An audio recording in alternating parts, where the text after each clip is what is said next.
Hello everyone, এটা ছিল কালকের ভিডিও। আমি ভিডিওগুলো একদিন লেট করে করে পোস্ট করছি। তো কালকের দিনটা শুরু হয়েছিল চা আর মুড়ি দিয়ে। তারপরে দুপুরবেলা আমি রান্না করছিলাম মাছের ঝোল, ভাত আর মেয়ের জন্য ডিম, কারণ ও বড়ো মাছ খায় না, ও শুধু চিংড়ি মাছই খায়। তারপরে দুপুরে খাওয়া দাওয়া হলো আমাদের ধনেপাতা চাটনি, মাছের ঝোল আর ভাত, আমরা দুজন মিলে খেয়েছি।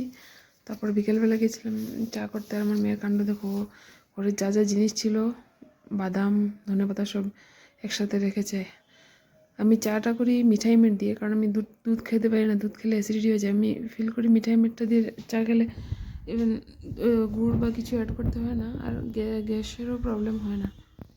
তো প্রিফার করি আমরা এটা দিয়ে খেতে। আর আমার মেয়েকে যে দেখেছো, আমি যখনই কিচেনে আসি ও আসবে আমার সাথে, এসে যত ঘরের যত ধনে গুঁড়ো জিরে গুঁড়ো যা পাবে হাতের গুঁড়োয় ফ্রিজে যাই এসে সব কিছু খুলে ও মিক্সি রাখবে বাটিতে জমা করে, তারপর বললো আমার ডোলকে আমি খাওয়াবো। তোমরা দেখছো আমি এক হাতে ভিডিও করছি আর এক হাতে চাটা ঢালছি। আমার হাজব্যান্ডকে দেখছিলাম, ও বাইরে দাঁড়িয়ে আছে, ও শুনেনি।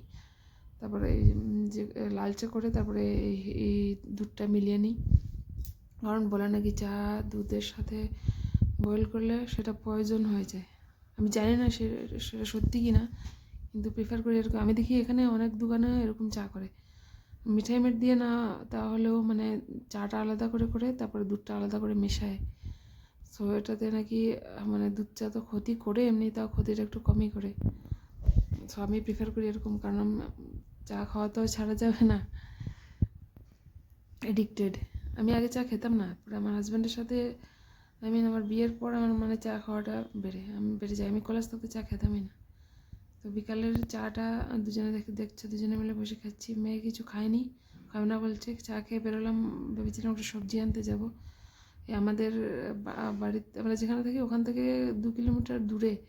আমি সানডে এদিকে আসার সময় দেখেছিলাম আমাদের নর্থে যেগুলো বেগুন পাওয়া যায় লম্বা লম্বা গ্রিন কালার, আমি হাজব্যান্ডকে বলছিলাম, ও বলছে চলো দেখে আসি গিয়ে, যদি পাই তাহলে নিয়ে আসবো। আমি 3 জনে বেরিয়েছিলাম, সবজি নেইও করে। তারপরে গেলাম, যাওয়ার পথে এত ট্রাফিক রোডটায়, সারাদিনই ট্রাফিকই থাকে। যখনই যাই ট্রাফিকটা ছাড়া দেখি না।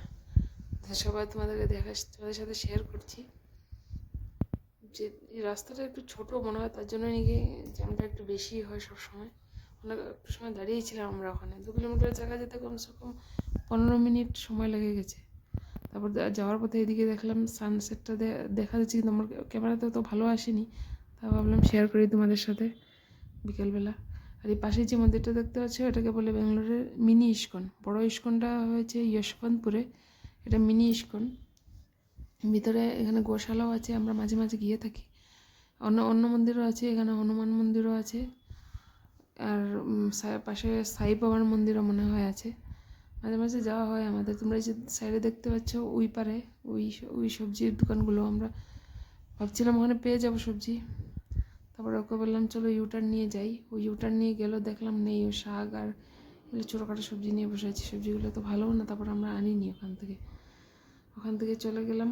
গিয়ে সামনে গিয়ে পরে আমরা কেপিএন থেকে আসার সময় কেপিএনে গিয়ে ছোটোখাটো যা পেলাম, মেয়ে ছোটো কলা দিয়ে ভাত খায়, তার জন্য ওর জন্য কলা, দই, ঘরের ছোটোখাটো জিনিস। আমার জন্য স্যুপের প্যাকেট নিয়ে আসছিলাম। তারপর ও বলছিল ম্যাগি খাবে, গিয়ে দেখি ম্যাগি আছে, ম্যাগির মশলা নেই। তারপরে ভাবলাম ইটালিয়ান এই হার্বসগুলো আছে ওটা দিয়ে, আর চাট মশলা বের করলাম, ভাবলাম এটা দিয়ে ম্যাগি করবো।